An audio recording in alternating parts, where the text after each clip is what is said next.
¿Cómo avanzar hacia una cooperación económica regional? Yo creo que hay que hacer un proceso de consolidación de intereses o de identificación de los intereses de los tres países o de todos los países de la región, no solamente de los tres países del Triángulo Norte de Centroamérica, para saber hacia dónde quieren orientar la inversión pública, porque esto es lo que puede garantizar o no una agenda común en la cual poder trabajar como equipo. Yo creo que una de las dificultades que se han obtenido en este proceso es de que a nivel económico, por ejemplo, los países de Centroamérica competimos entre nosotros.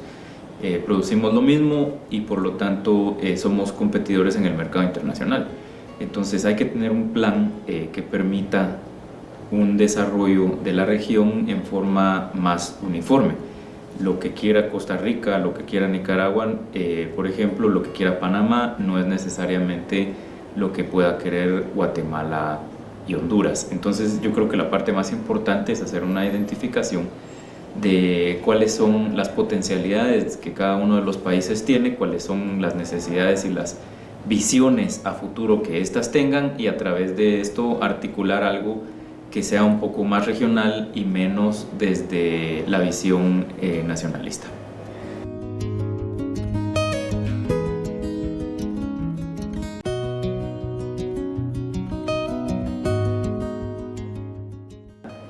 Yo creo que hay que explorar en cuáles han sido las carencias que han tenido las estrategias anteriores, es decir, en qué ha fallado la estrategia centroamericana de seguridad, la ESCA. Yo creo que esta ha fracasado o no ha tenido el impacto deseado, en el sentido de que no se han incorporado los análisis y los estudios a las planificaciones institucionales. Es decir, hemos dependido demasiado de la cooperación internacional para poder desarrollar la agenda. Entonces no es una agenda centroamericana, sino que es una agenda centroamericana para la cooperación internacional. Entonces creo que hay que hacer una incidencia muchísimo más fuerte para que la institucionalidad pública de los estados se incorporen agendas mucho más regionales que el fortalecimiento individual de cada una de las instituciones. Por otro lado, hay que revisar muy de cerca qué es lo que ha trabajado los grupos de alto nivel institucional, los GANSEC Guatemala-México, GANSEC Guatemala-El Salvador, GANSEC Guatemala-Honduras. Y yo creo que aquí la debilidad es de que no se ha amarrado una agenda de sostenibilidad de mediano y largo plazo, y que se ha tenido una visión eminentemente coercitiva de control y de reacción, digamos. O sea, se ha trabajado mucho toda la parte de involucramiento de las inteligencias a nivel regional, se ha trabajado mucho toda la parte de control territorial, pero se ha trabajado muy poco el tema de prevención de violencia, de reducción de causas y de generación de condiciones de mejoramiento de calidad de vida para que la población no esté vulnerable ante el crimen, tanto a ser víctima como victimario. Entonces tiene que haber una agenda muchísimo más compartida e integral con todo el área de desarrollo.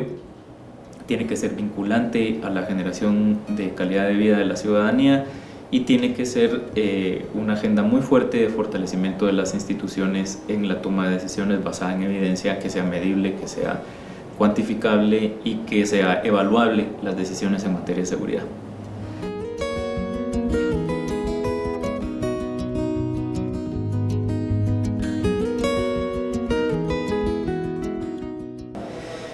Bueno, ¿cuáles son los puntos claves de una política de retorno? Primero, no hay una política de retorno o de retornados, digamos. No hemos aprovechado las capacidades de nuestros retornados para incorporarlos a la vida económicamente activa y reinsertarlos dentro de la sociedad que los acoge de vuelta. Entonces, creo que uno de los procesos que tenemos que hacer es analizar, estudiar y diagnosticar cuáles son las causas de la migración, cuáles son las poblaciones más vulnerables ante estas causas, en dónde están las poblaciones de retornados, saber con qué capacidades cuentan y regresan y cuáles son las necesidades que vinculan al retornado con la comunidad en donde se está asentando.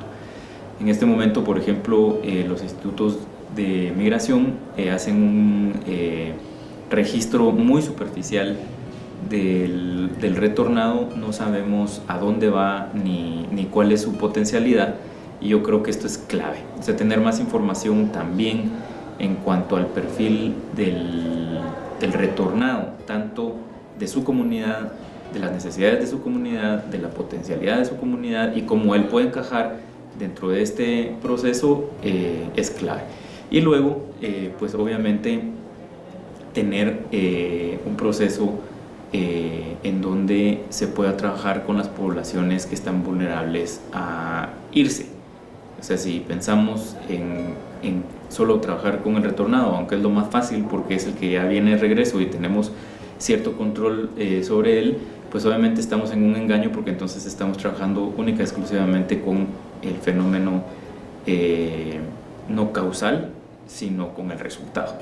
Y seguir trabajando con esta población pues es reconocer de que no podemos detener el flujo migratorio